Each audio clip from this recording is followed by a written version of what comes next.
Well, again, since we weren't able to talk about the photo yet that you wanted to, is there anything else that comes to mind that you want to use as a talking point?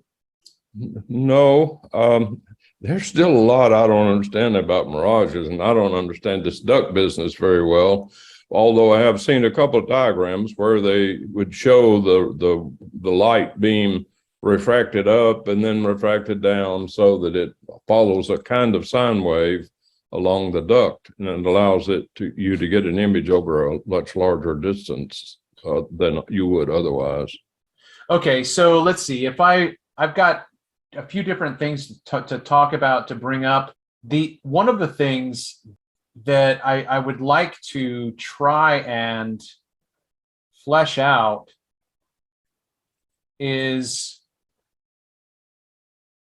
I mean, okay, I don't even know where to go, right? So you say, for you, there's so much about Mirage that you don't understand. And I'm in the same way. So all I'm doing is making observations and then expressing what I think is going on. So I'm not trying to claim, a certain niche that I'm presenting as absolute truth. It's always just a dialogue. One of the things that I've said in these observations is that there are more than one phenomena or more than one variable happening than just simply looming or than just simply inferior mirage. So if you look at this image, these two images here, this is the mouth of the Chesapeake Bay. This is where traffic would come up from the south and come up and go into Delaware. And this tree line here in the distance is about 12 miles away. Wow. And you can see the two trees here. You can see these two trees here. And then you can see this field below and in front of these two trees. Okay. Now, from this boat to this boat, right? We've got water. We've got what I call the x-axis.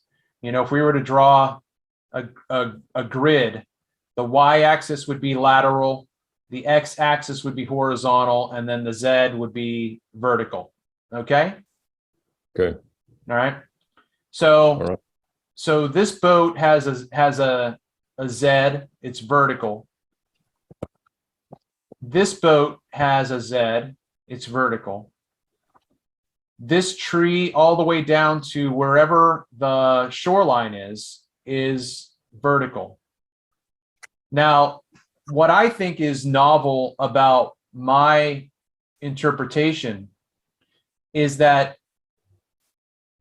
the distance from this boat to this boat is obvious. Okay, this is not vertical, right?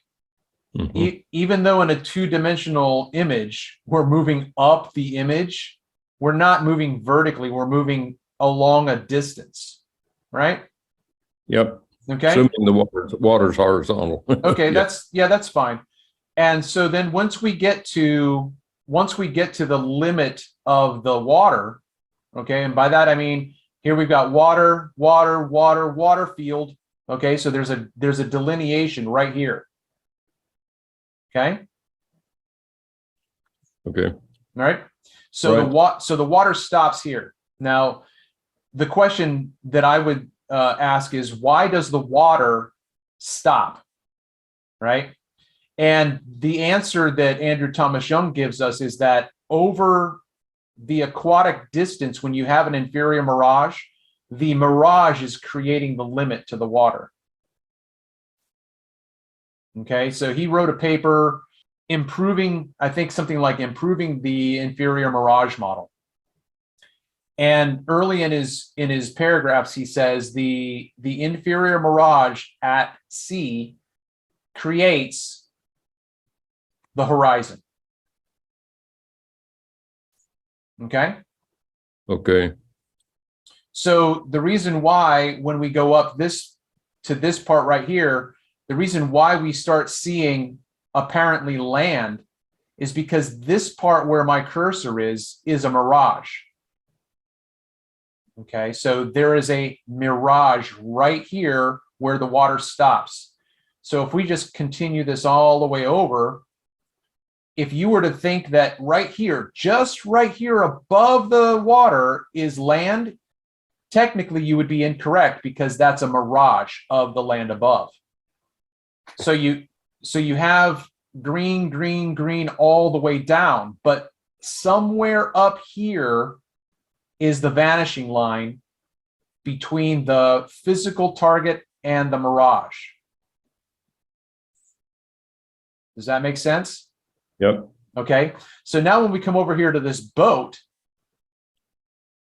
we have the same thing right here. You can, I'll zoom in real quick. Hold on, let me.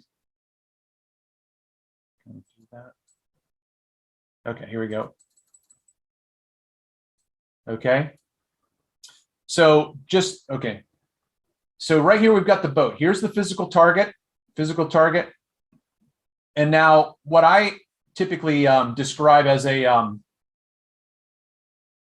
visual clue. A visual clue for an inferior mirage is you have a greater sign, a greater than and a lesser than sign. Here's the greater than, no, here's the greater than, here's the lesser than, right? So you can almost see an X in the middle of the image. Can you see that? Yep. Okay, so right here on the right is where the bow is creating bow spray. And then it goes down and then back up. And then below, you've got the inversion. So you've got an inferior mirage right here. So here's the boat. And we know that the boat is on the water, but we can't see the water that the boat is on. And that's because the water is behind the inferior mirage. That sounds reasonable. So if we now take what we are thinking about with this boat, right? So from the limit of the water right here, this, let's see, if I were to have just held this position and waited for this boat to come into my frame where there was no longer an inferior mirage, so this boat comes closer, closer, closer, closer, and then it crosses that refraction boundary and comes here, right? So, let me go back. So right here, we've got this boat.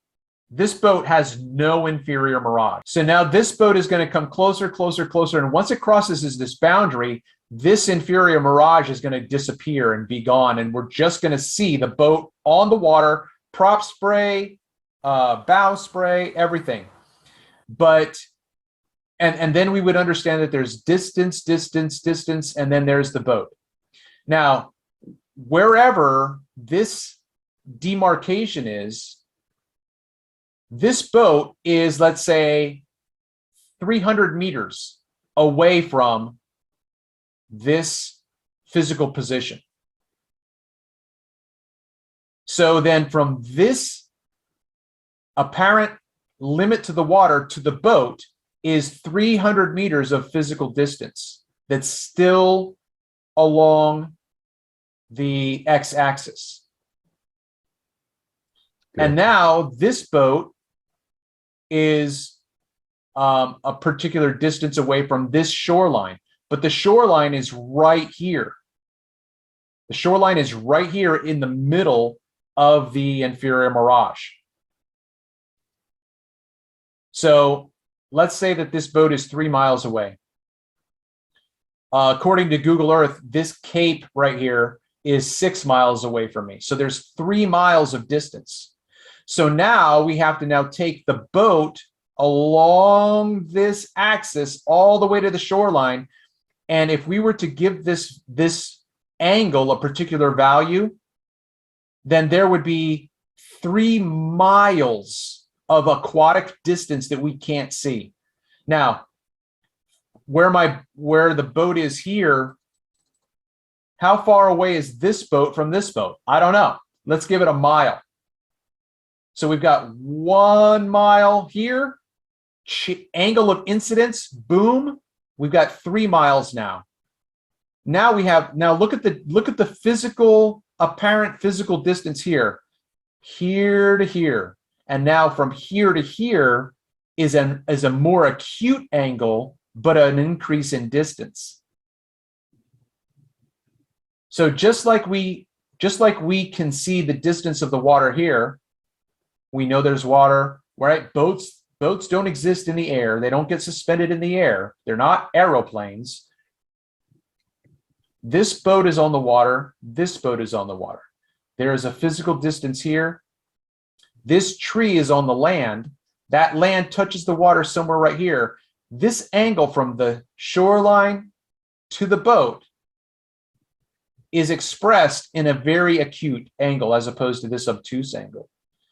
Now, this boat is also, if this boat is 3 miles away from me, then this distance here to this shoreline here is now 9 miles. So now we've got an acute angle here, and I would say a more acute angle all the way over here. So if there were a person walking a dog on the shoreline right here, you wouldn't see that person because that person would be in the mirage. And the internal reflection that happens in the mirage swallows up the light so that it can't get to you. Both of these images are taken from the exact same position with the exact same focal length. If you were, let's see, if I were to make a grid, if I were to put a 9-square grid here, this would be the center grid. It would go 1, 2, 3, 4, 5, 6, 7, 8, 9. So this would be square 5. That's where I typically try to put this pair of trees each time, in the upper left corner of square 5. So let's just take it for granted that I've oriented this shot precise both times. There's a problem because the altitude of these, or the elevation of these two trees, is lower than this. Not only that, Rod, but look at here. You see the green field right here? Yep. Below these two trees? Right. Here are the two trees. There's no field. So this entire space is swallowed up right here in a crazy acute angle. Crazy.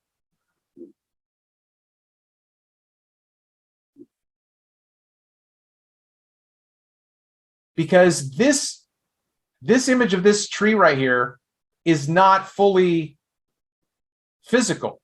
Right here where the cursor is the inferior mirage, which would place the inferior mirage up here. Yep. So you've got all of this distance here swallowed up in such an acute angle. I mean, to me, that is just, I'm absolutely gobsmacked, flabbergasted, whatever crazy word you want to use. Yeah, that's a big elevation that's swallowed up by the. Well, okay, so now look what happens, Rod. In my opinion, the water here is completely, the appearance of the water here is completely different than here. Yep. So, okay, so my suggestion, this is, now just go with me here for a moment. My suggestion is that even though I've lined up the apparent horizon right here, so the water that ends right here all the way across, now right here is lined up with this. However, if we were to put a boat right here and a boat right here, they would be different distances from me. Even though apparently it's the same line. right? Yeah. So had I lined up these two trees with these two trees, the water would have been up here. The line of the water would have been up here because I would have to move the frame up. So nothing matches. But I chose in these two images to line up the apparent limit of the water laterally all the way across. So the water that we're looking at here, so look, even though the frame, right? So how would I say this, Rod? If you know, I don't know, so I'm just going to say it. These two frames, right? These two images are the same focal length. So you're shooting with the same magnification yeah, at whatever distance, and that's appropriate. That's what I think is good about your research, is to have a consistent protocol so that you can compare magnifications, because otherwise studying mirages is difficult, because you really, to explain things, you got to have a temperature profile of the air where the refraction is taking place, and it's hard to get that. why would you say that it's hard to get that? Well, you'd have to have, if you were studying the like boat in the left frame, then to understand what's causing the refraction at that point, you would have to have a temperature profile of the air at that point, because that temperature profile is the origin of the bending of refraction, because the changing of the speed of light out in like 6 decimal place with the temperature of the air. I would have thought that moisture content and pressure would also be affect the velocity of light. But what I'm read is that it's really the temperature of the light, temperature of the air, that is the main cause of the refraction involved in mirages. How would one determine that temperature were the main variable? Well, the tables of the speed of light. If you can, from NIST, you can get I know you can get the ones for the temperature, because I've gotten them from there, but I would think you could probably find the change in the speed of light with pressure of the air, and possibly with relative humidity. Okay, But it looks like that relative humidity and pressure are not the main variables. It's actually the temperature of the air. okay. One of the things that I've been frustrated with in my research is the accessibility to primary data. And a lot of the papers that I've read don't take me to the field where they collect their principal data. It's always after the fact with values and equations.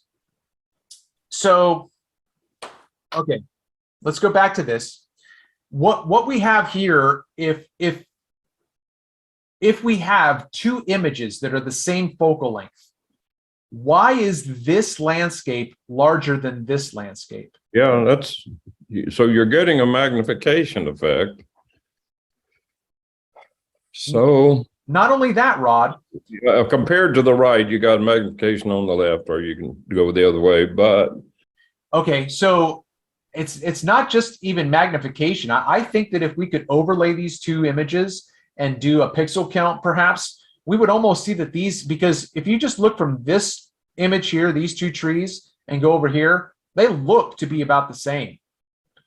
So, but the clarity of the trunks, look at the branch right here. Look at that branch. You can clearly see that it shoots off there. Here, you don't have that. I mean, you can see the trunk, but here the clarity is much better than this. yes. Right? So Right. there's an interesting change. Look at how large the landscape is right here, but look how acute it is here. Oh, that's like a factor of 2. You know what I mean? Magnification. Yeah.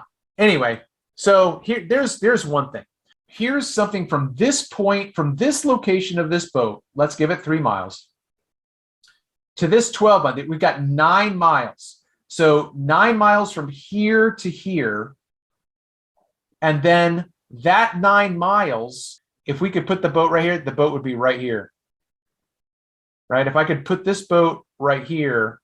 So from this position all the way over here now is 9 miles. But the obtuse angle here reveals that you've got a field. The acute angle here, you can't see anything that resembles a field. So part of the discussion I would like to see, and to say it a different way, I've not seen any papers that I have been able to access that talk about this phenomenon. And by this phenomenon, I mean, we have distance and elevation swallowed up in a very acute angle.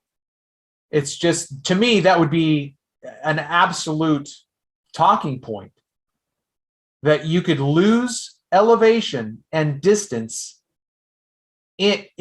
so like if I showed someone this picture and said, I think the shoreline is right here,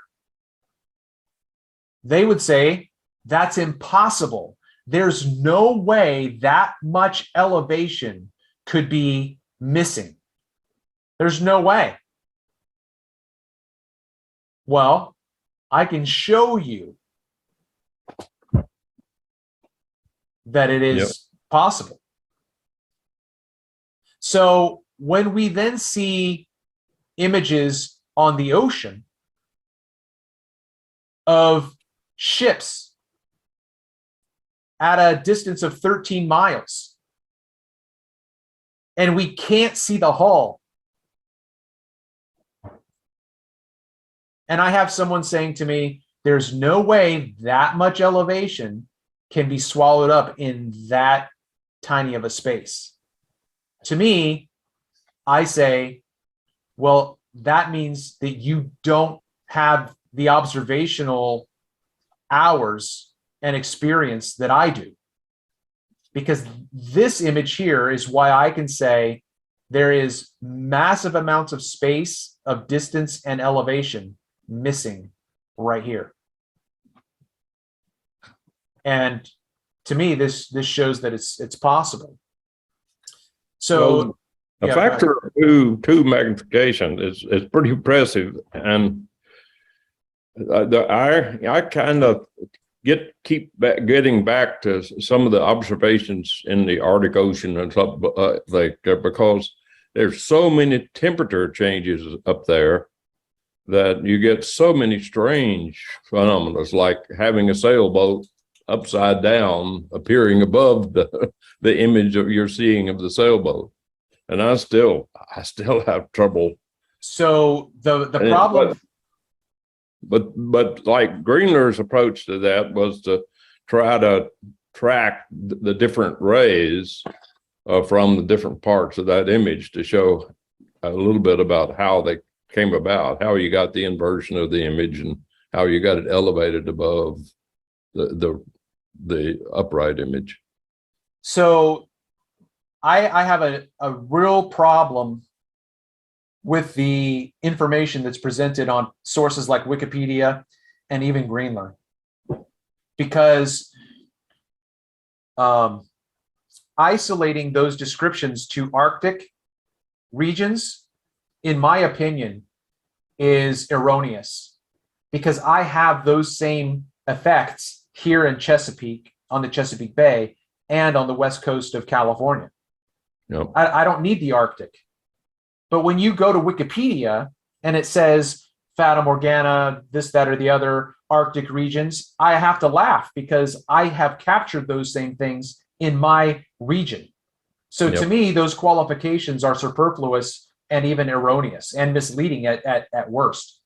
But that's just a bit of my own frustration with this information, right? So this is why I think the field is still wide open to be brought under remedial research, is because I think that there are probably certain things that are just taken for granted and assumed to be the case without, I guess, strong justification for it. So let me show you one of my early captures. Okay, so I've got both images pulled up right here. Now, this is just going to be conceptual. So I showed you earlier that below these two trees are meters and meters of land that we can't see. Right. Now we have, and you can't see where this oil rig really hits the water. right, exactly. We can't see where these two trees touch physical ground. Let's see if I can do this. Let me switch over here. No, that didn't work. Okay, so here's the physical ground. Here's the physical ground where these two trees touch. So my suggestion is we can't see the water right here where this oil platform is touching the water, just like these two trees are. But it is. Mm-hmm. So from this point on the horizon to the platform could be 9 miles, right? Remember we said that this boat, if it's 3 miles away, this is 12 miles away from me. So there's 9 miles that ends up getting compressed into an acute angle right here.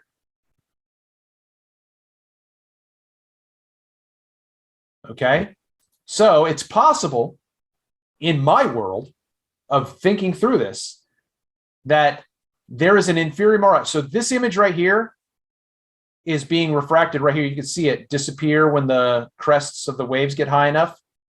It disappears. So I'm going to put the vanishing line right here in the middle of this image. Okay. So if I'm looking out at this image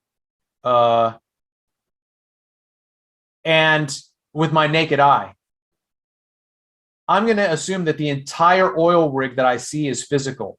However, it's not. This acute angle is a mirage. And now right. what we have to understand is that there's also a mirage out here. This sky that you see right here, that is a mirage of this here. And this is where I don't think that Andrew Thomas Young acknowledged, possibly even understood what he was declaring when he said that the limit of the inferior mirage creates the horizon. Okay, so we can see that in fact, it happened just a little bit ago. There was a really high crest that came up. There was a really high swell that came up a few minutes ago. I don't know if it's going to come back again. But okay, so you're watching those light spots change there to give us an indication of what's right. What's on. Yeah. So right here, this wave gains an elevation to obstruct that refraction. Okay. Yeah. All right. Wow. So now the shipping lane for the Channel Islands is about 13 miles away from the shore, and that puts her at 8 miles. So she's 8 miles away from me, and then this freighter is now another 5 miles away. Okay. Now what we're going to see here is, remember what I said before. We've got a physical target, and then we have an inferior mirage that starts right about here. Okay. So this is all Mirage. Now here comes and where my cursor is going, this is Mirage. This all right here, this is not sky. There is water and distance here. Water and distance. Okay. Now, if you go directly below this freighter, you can see the sky. But that doesn't mean that this boat is floating up in the air. And that is what I think is behind the legend of the Flying Dutchman. Is they see an image with the sky beneath it. And they didn't understand that that sky beneath the image was miraged as well. Yeah. Okay. Well, now as I go, so we're going to watch this right here. Now, at this point for Gale, the vanishing line is here. However, as we go into the distance, the vanishing line for this freighter is right here, in my opinion. And you can see that as you go across, you'll see this band that's waving right here. So even though this looks like one solid unit, it's not. The physical is right here, and then the mirage is right here. And now let's go back to what I said before. The image of the inferior mirage is not vertical. If you were to, if Andrew Thomas Young were to have this image, he would tell you that this is a vertical displacement. No, he's wrong. Absolutely. This is a horizontal image. Just like this water is along the x-axis, x-axis, x-axis. The water doesn't stop here. The mirage obstructs. And then you've got distance, distance, distance. This is not vertical. This is vertical. From here to here, that's vertical, absolutely. But once you hit the vanishing line, you are now along a completely different axis. Okay, so this is not a vertical image. This is a horizontal image.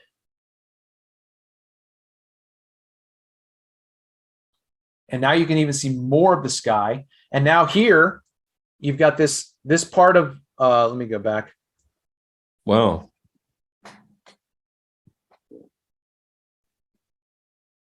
So now right here, you've got this red, you've got this red. Inversion.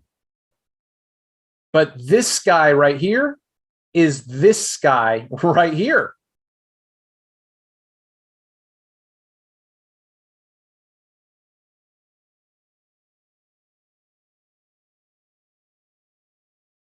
And now we don't see the pilot. We don't see the pilot. Why? Because its elevation is too high. Right? Here is the limit of the barge. Here's the limit.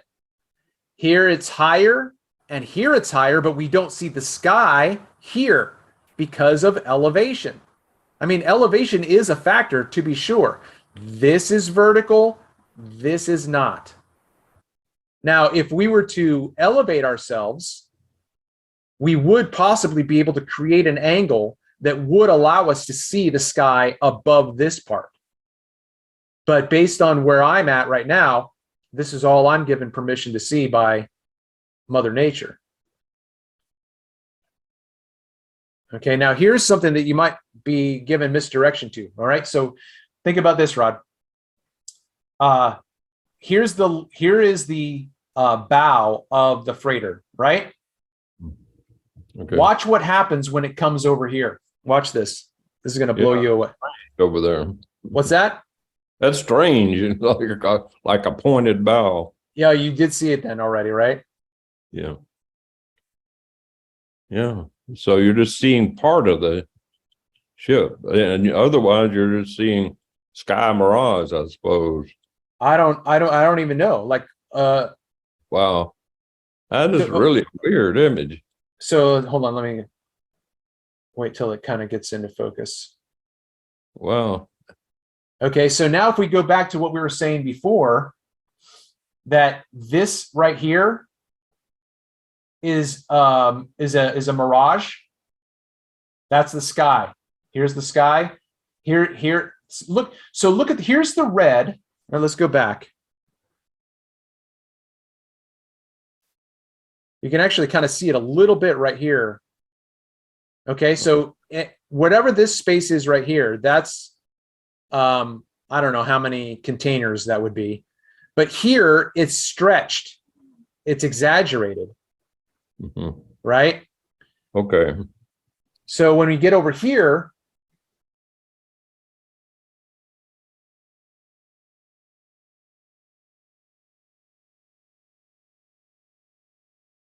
the exaggeration, this is not physical.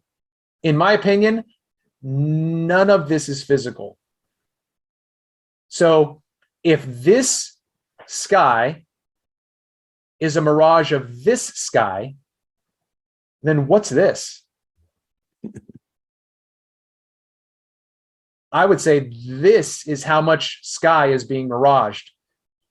Like this is like, it just whew.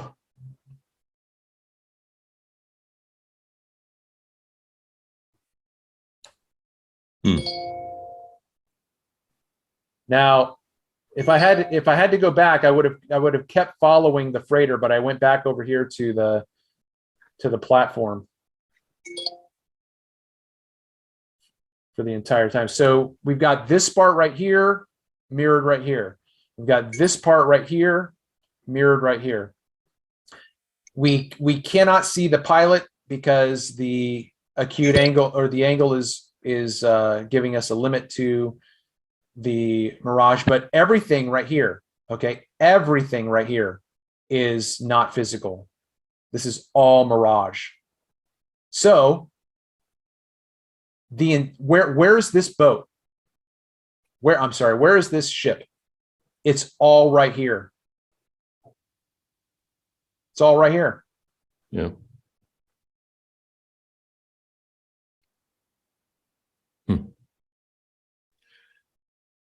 Wow. And I can try to continue to prove my point by giving you a contrast here on the Chesapeake Bay. Did I already pull it up? Let me see if I pulled it up already. Yeah. So this is the same. Remember these two trees right here? Yep. Okay. So here's the two trees. Here's the two trees. Here's the two trees. Here's the two trees. So let's just start right here. Look how far recessed this 12-mile target looks as opposed to this. Or even as opposed to this. But those are the same focal lengths, Rod. And you have the sky, right? So if we go back to the legend of the Flying Dutchman, is this land, where is this? Is this down here behind the curve and we can't see it? It's being lifted up, because that's the legend of the Flying Dutchman. They see a ship with the sky beneath it. Well, everybody knows ships can't fly. So where's the physical boat? Well, it must be beyond the curve, lifted up by refraction. No. The boat that you're seeing apparently floating in the sky is right there on the water where you know it should be. And the sky that you think you're seeing is a mirage. So now we go over here and you can see the gunpowder barge, right? This goes to Delaware, over to Delaware and over to Maryland. It's coming back empty. Look at the beauty. I mean, this is just a beautiful shot. Yeah. Okay. Now there is an inferior mirage. You've got the greater than sign here. You've got the lesser than sign there. Remember what I said before? One of the telltale signs of an inferior mirage, you've got a greater than, lesser than. So everything below the ship and above the water is a mirage. So my question is, where's the hull? Well, it's right there. It's right there. Just like this boat right here, this personal watercraft that's in the same position, possibly even farther. The hull of this boat is right there on the water. Well, we can't see the water, Travis. Yeah, that's right. You can't see the water because it's behind the mirage. Now, here is another barge coming up the same channel, and it doesn't look anything like this. The inferior mirage is actually more severe, so that we see the land 13 miles away mirrored right there. Because you've got the tree right here mirrored right here. You've got the the pilot right here, down here. But you don't have that here.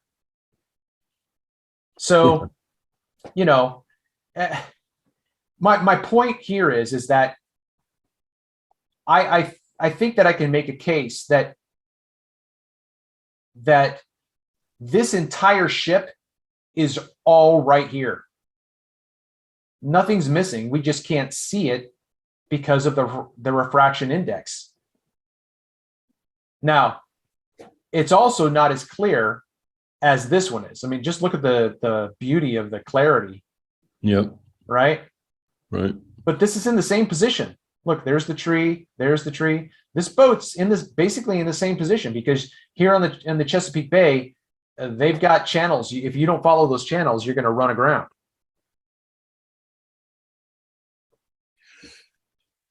So the temperature, I'll go back to bang on temperature profiles, so that the temperature profiles are very different on those two occasions.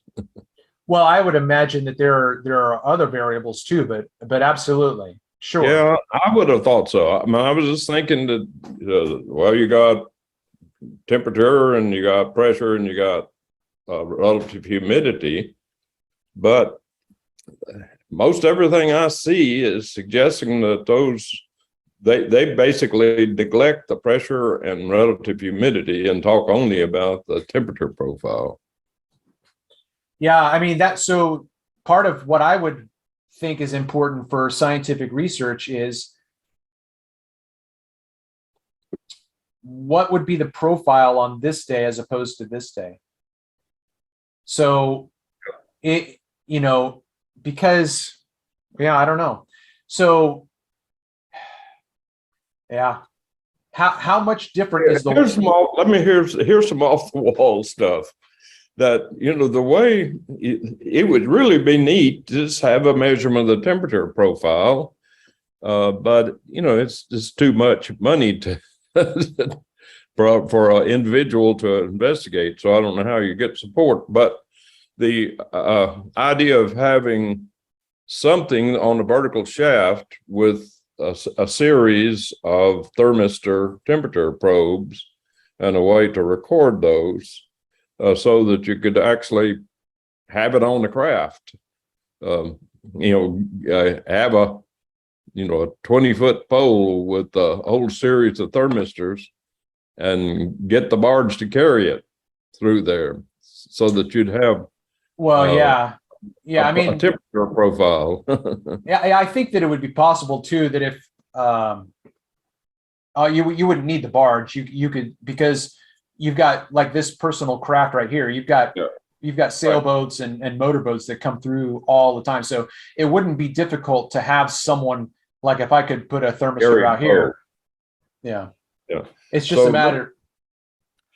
I don't have, a clear picture of how to do it, but, thermistor probes are reasonably cheap, but how to, you just have to have a way to simultaneously measure all of those thermistors. Sure.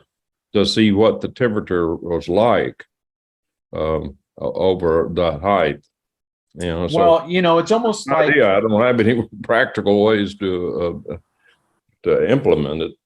but Well, it's certainly nice to have temperature profile information.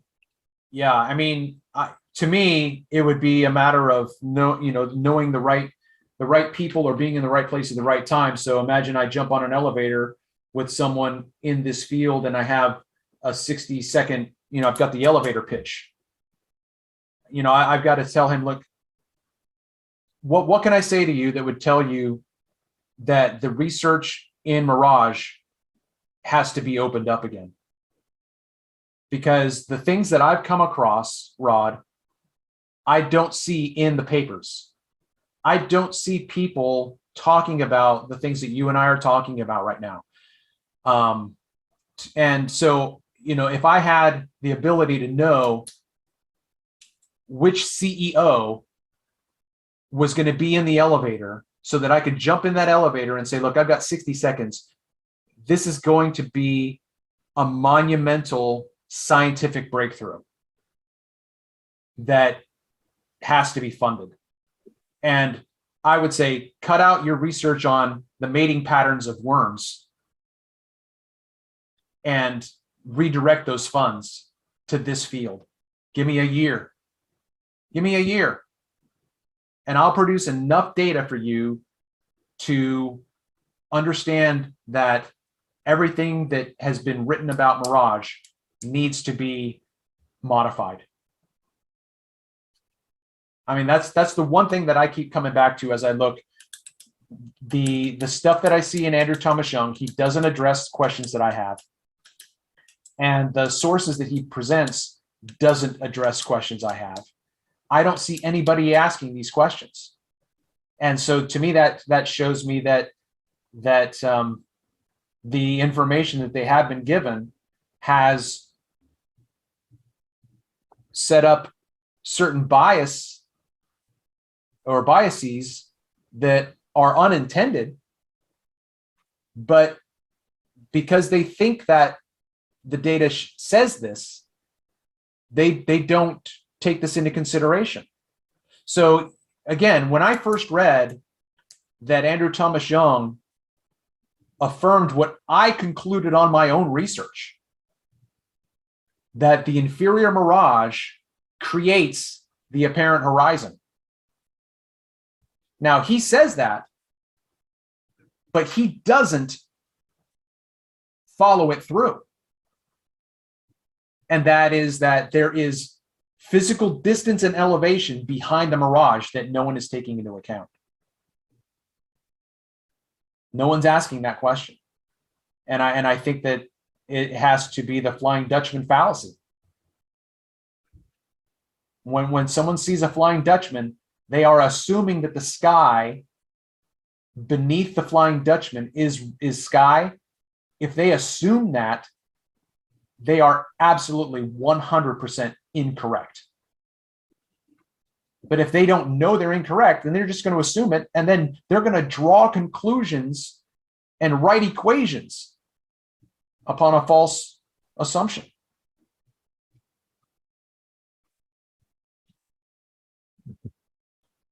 Let me pull up this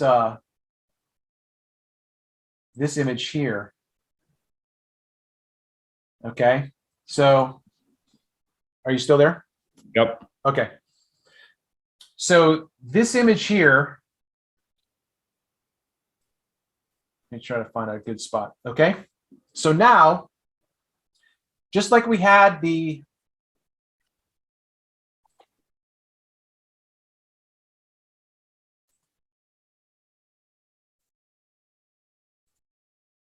hold on, I got to shrink this window.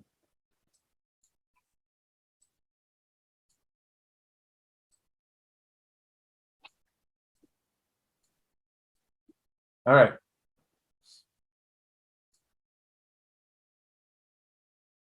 Here we go. This is an inferior mirage right here. This little strip that you're seeing right here is right here.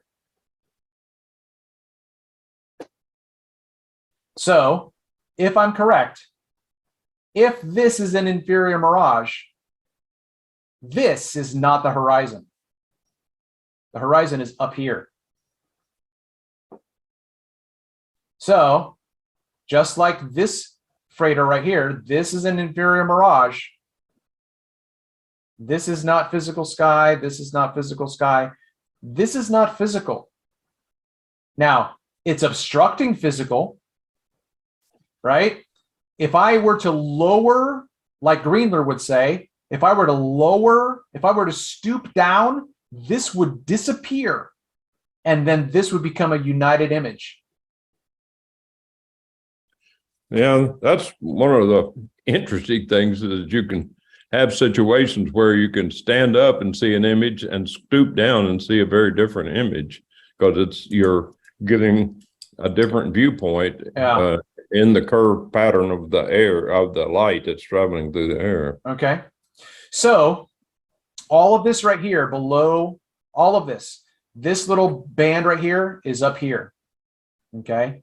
Now, the reason why we don't see a band like this down here is because the elevation of the island is too high. So now we're going to move across. This little band here is right above here.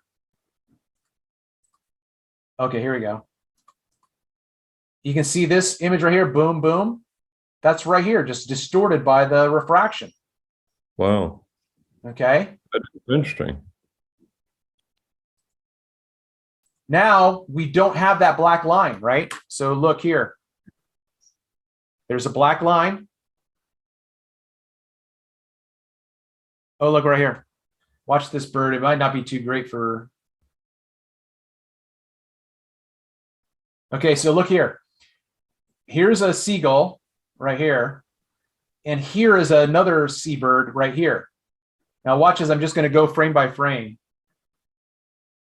Look at it, all of a sudden showed up here and down here. Wow. So where is the seagull? Yeah. Okay, so that is really interesting because having a mirage of those different aspects of the cloud, which means that you can actually see what is being miraged. Okay, so now that black line is just dissipating here, and we don't see any of it here. So if I'm looking out at the island with my naked eye, I'm going to assume that this entire image is physical. It's right. not. You right? You would. So where's the horizon? I would say it's up here. Yeah. Okay. But now Yeah. watch what happens now in the next, as I pan left. Yeah. Okay. Here we have a platform. And we have this massive visual image here. This is an inferior mirage.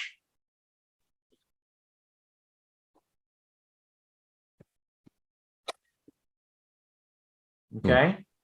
Yeah. So the entire platform is right here.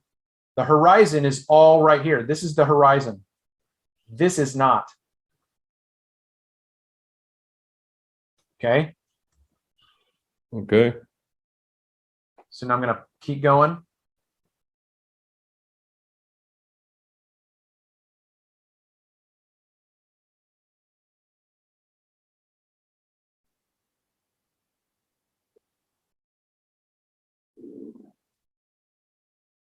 Hmm.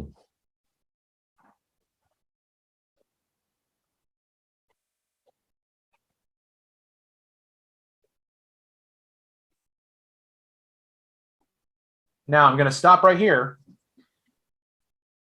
Now, if you look and see right here, you just think that you're looking out over the horizon.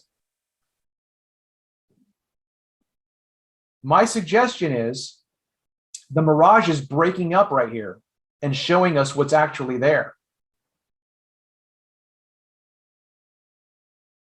the mirage is creating this apparent horizon here. But this is where the distance exists as well. Now, if we were to go back all the way across, that's exactly where the platform is. All right, so I'll just go forward a little bit. Right? Yeah. So right here, all the way across, that's where the platform is. So again, this is an inferior image.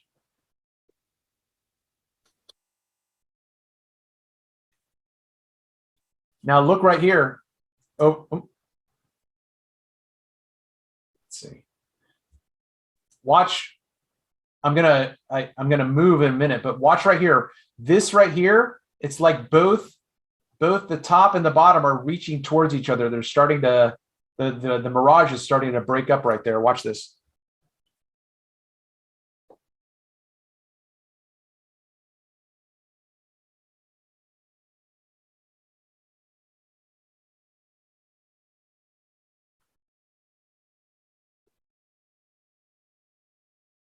Okay, so now there it's breaking and now it's blending together.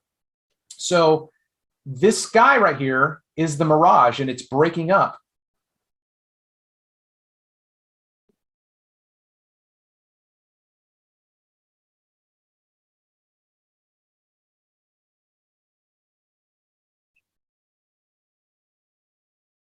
Now we have an apparent complete distance to the horizon. Boom.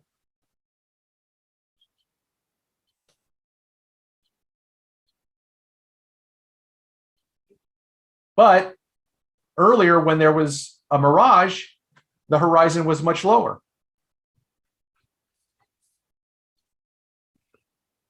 The water, but the horizon as determined by the apparent top of the water, you're saying. Yeah.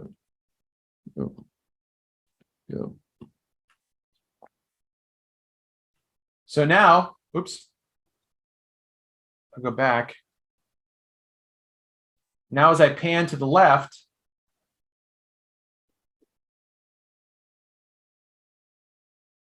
all right, so now it's breaking up. Now, right there, boom.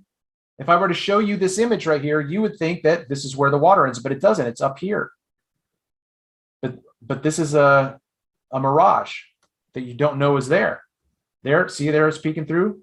There it's peeking through. And now we know this is not the horizon, because if we went back over to where the other platform would be, the other platform is all compressed up right here, which is what this is. This all right here is not the oil platform. That is not the oil platform. That's the mirage. Right. And you have a lesser than sign there. Bonk, bonk. So now the island, this is the northern tip of Anacapa, and this is 20 miles away. So we've got distance, distance, distance, distance, distance, distance, all the way here. We're looking straight across the water to the island.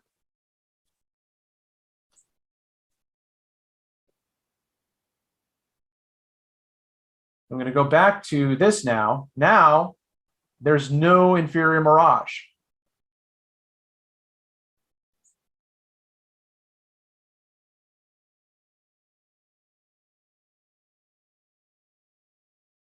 Okay. Well, it looks like there's some refraction effects. Oh, absolutely. Yeah, but absolutely not such that brings the image of the platform to your eye. So I'm filming this in real time. My camera is absolutely steady right now. Okay, my camera's not moving. You ready? Yeah. Oops, let me get. Okay, here we go.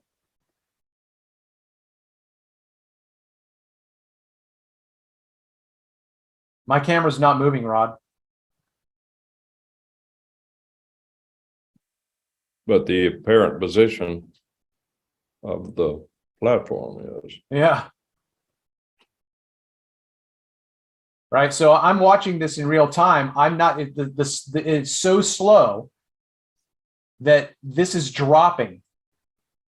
It's not only dropping, but it's also receding. You know, it's not just a vertical, it's not just a vertical phenomenon. It's also in the distance. But if my camera were the culprit, my camera would have to be raising the lens in order for this to drop.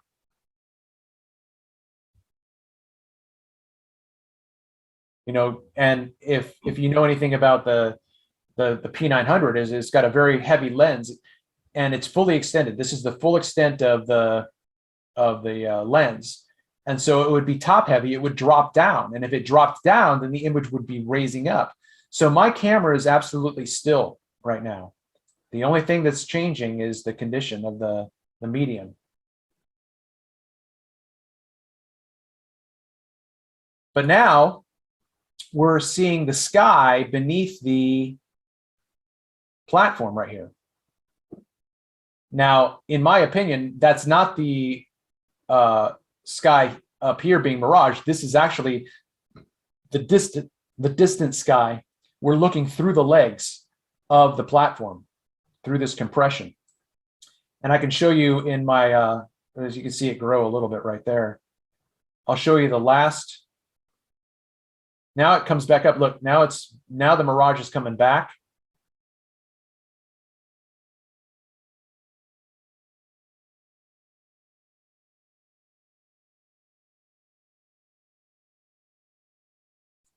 I'm going to show you the last. I think what this was at. How long was this?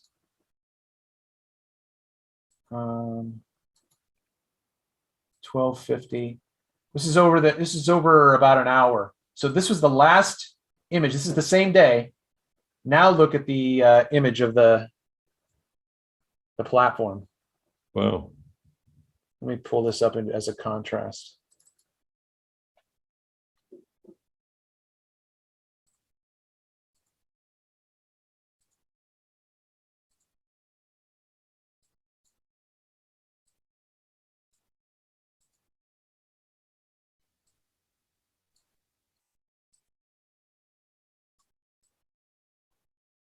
So we've got compression here, but that compression here is not as obvious. So now you can clearly see the legs, whereas you couldn't see the legs here. Right. But this is the same focal length, you know, the full extent of the focal length of the camera. And that mirage is gone.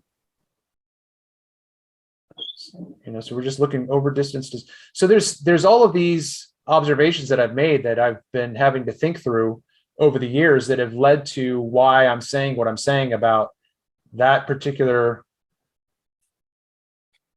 area that I don't think is being considered as clearly as it should be.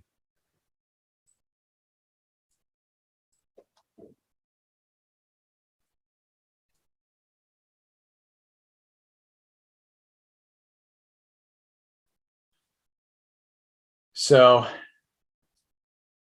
think that's about all that I had. I mean, I obviously I could talk about more, but I mean, we've gone over a lot. Opened up a lot of things. The other kind of thing besides having some kind of vertical shaft that you put a whole series of thermistors on, so that you could actually measure temperature profiles, which really would be good to associate with these things. But the other is to take the apparent changes in the dimensions, like vertical, and have a computer code that would turn that into a temperature profile. And I am not seeing that clearly, but it's the kind of thing that you do is to have some kind of effective displacement from an undistorted, unmiraged structure, and then calculate what temperature profile might be required to produce the observed change. So computer modeling is another place that might contribute to the understanding. Well, I think that it would be interesting based on what you just said. It would be interesting to have science make a prediction. Okay, I'm seeing the two images now. Okay, so here is the Well, historic lighthouse, and here's the channel marker. Now the channel marker is on a tether, and so it can move back and forth and whatever. So here's the channel marker here, and here's the lighthouse here. But you've got this door opening, and then right here where the dark is, that's the door opening. But this image is not, this image is an inferior mirage. So half of it is physical, half of it's the target. right. Here's the sky. Here's the sky. And we've got the channel marker here. And the channel marker here is a certain distance away from the water, visible water. So I'm just going to make up that this line here is right here. So the distance from the channel marker to this position is right here, and the distance from the channel marker to the house is right here. So what I was going to say is that I would love, right? Science is all about making predictions. I would love for science to be able to predict what conditions would create this image. Yeah. Right. So that would to me, that would be a fascinating field trip for sixth graders, right? Okay, class, who can make a prediction as to what we're going to see when we go out and we know the temperature, we know the pressure, we know the humidity, who can make, everybody make your predictions. Let's go out and see who's right. And the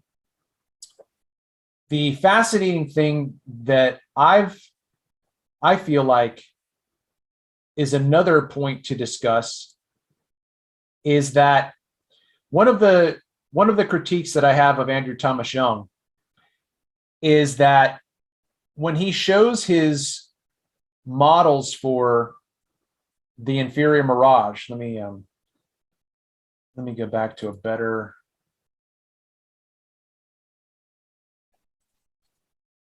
All right.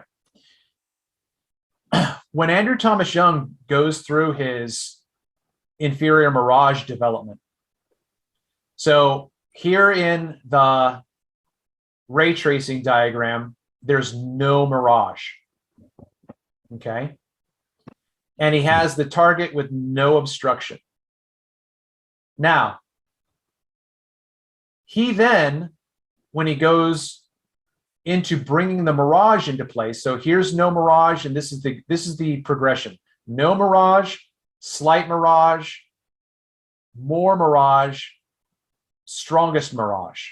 Okay, so let's go 0, 1, 2, 3. Okay. Now, one of the inadequacies in Andrew Thomas Young is he is the independent variable. So here's the target, no mirage.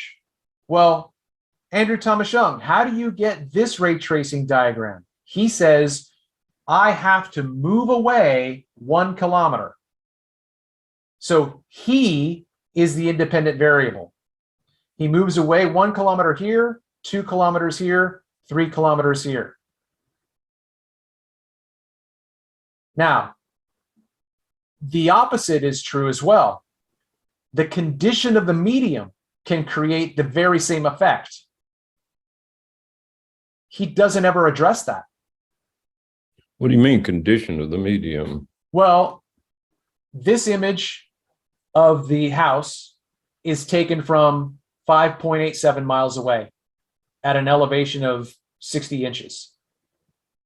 But so is this image. And there's an inferior mirage. Right. I didn't move. In order for Andrew Thomas Young to get this image, he has to move back 1 kilometer. But I get the same effect, and the only variable is the condition of the medium. Yeah. Okay. Now I would take like the second one down. If you take starting up the upper left and take the second one down, I would say down there that, if I'm correct, that would say the water is warmer than the air. And that as you progress along there to the bottom one on the right, there is an even greater difference in the temperature profile, that the water is more warmer. The temperature gradient is greater from the water upward into the air. And yeah, I think that's a fair comment to make. But my point in this is that I would say that someone in Andrew Thomas Young's field would have to do these ray tracing diagrams where the position of the observer and the target doesn't change, but the medium is the variable. yeah, Because the ray tracing here is a result of the condition of the medium, not the distance. right. But it does look like that is qualitatively similar, that you're going not as a distance, but as a temperature profile, as a temperature gradient. Yeah. Temperature gradient from the water surface to the air. Uh-huh. And that's the way I see the primary variable. If what I'm getting is straight, that the pressure and the relative humidity are not big factors, then it's the temperature profile. And that I would take this to be different profiles in terms of the warmth of the water and warmth of the air, which creates a temperature gradient as you go upward from the water surface. So the thing that I want to bring up again now is that in my opinion, a mirage is a mirage is a mirage. The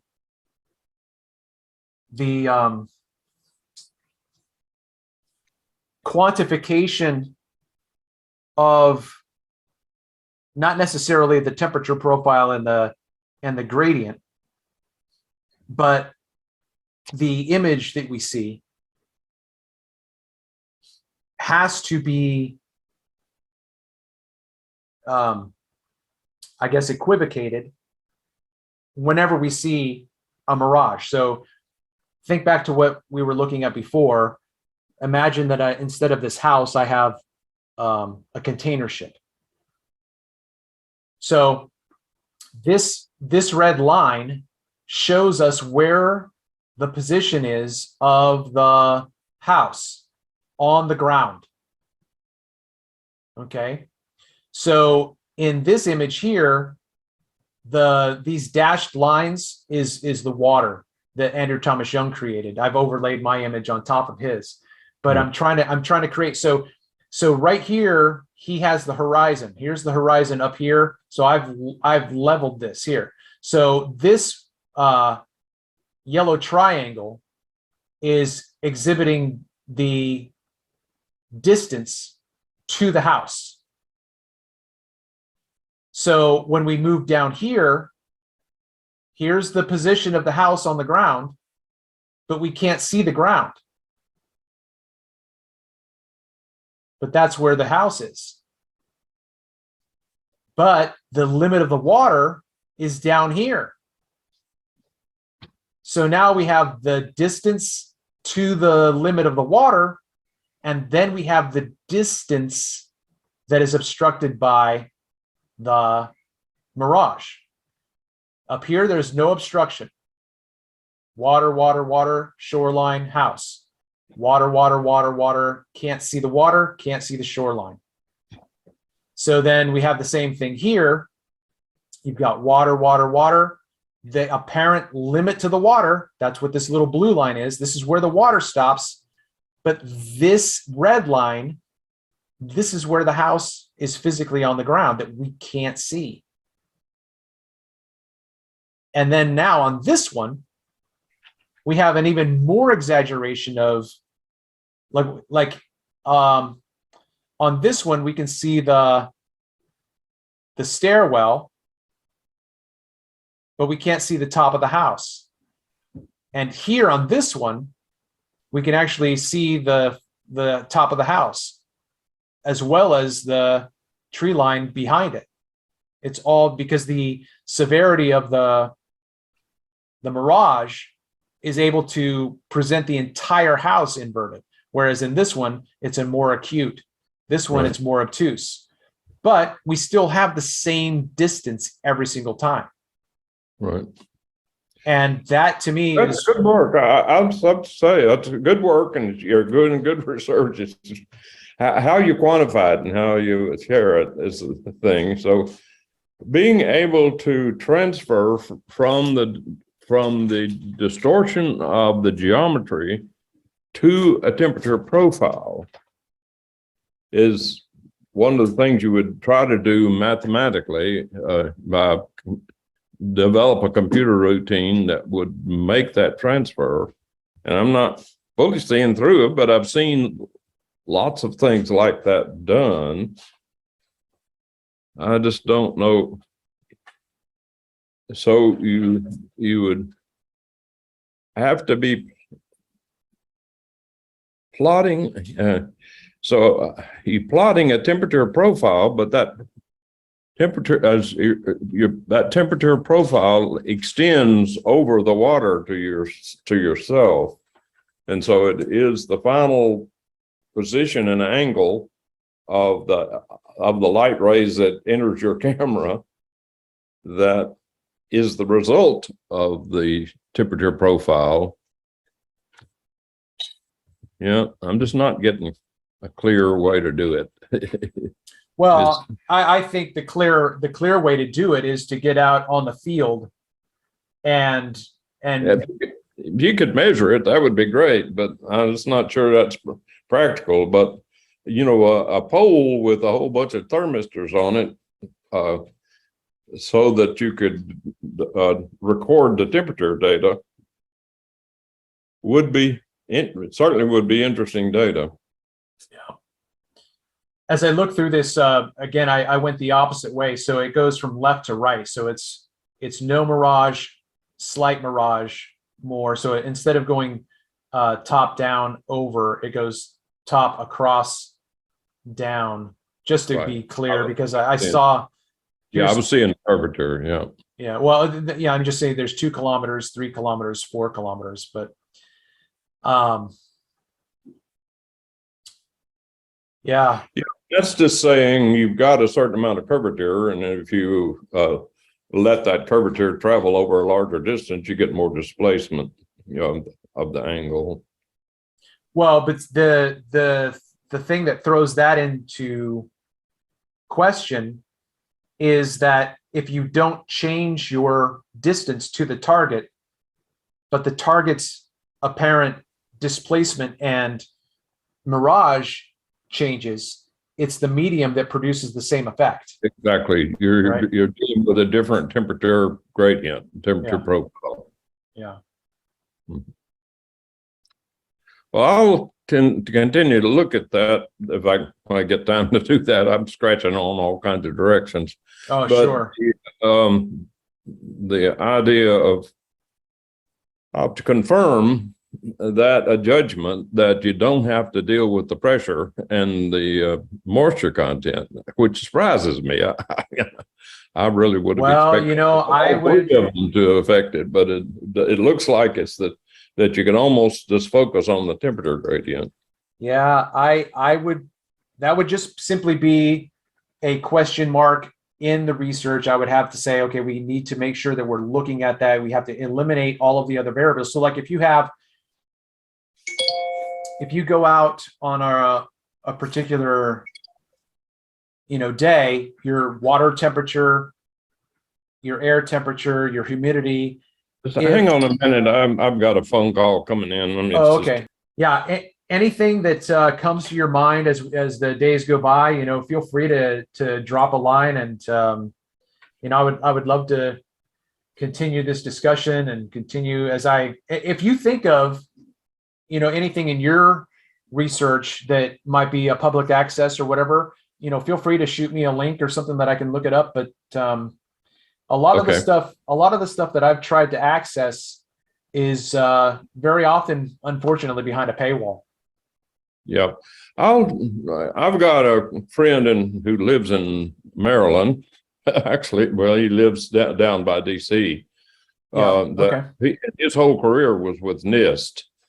And I might ask him about this access to things that might affect the velocity of light. So I might check out that with him. I'd like to talk to him anyway. Yeah. So I'll try to check that out.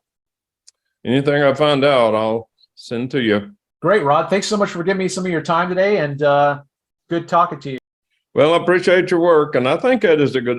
You're approaching it appropriately by just taking data and making sure you've maintained your constraints, like keep the same focal length, so that you know what things are. And it is amazing that since you are doing that, to see the amount of vertical magnification you get. And so if you got vertical magnification, that's going to be the main thing, I guess. But I've seen some of them that I interpreted to be a little bit of horizontal magnification as well at different times. And that seems strange to me. Yeah. So I'll keep thinking about that. I might ask you more questions about that. All right. Sounds good. Well, good to talk with you. Wish you well. Rod. All right. Take care.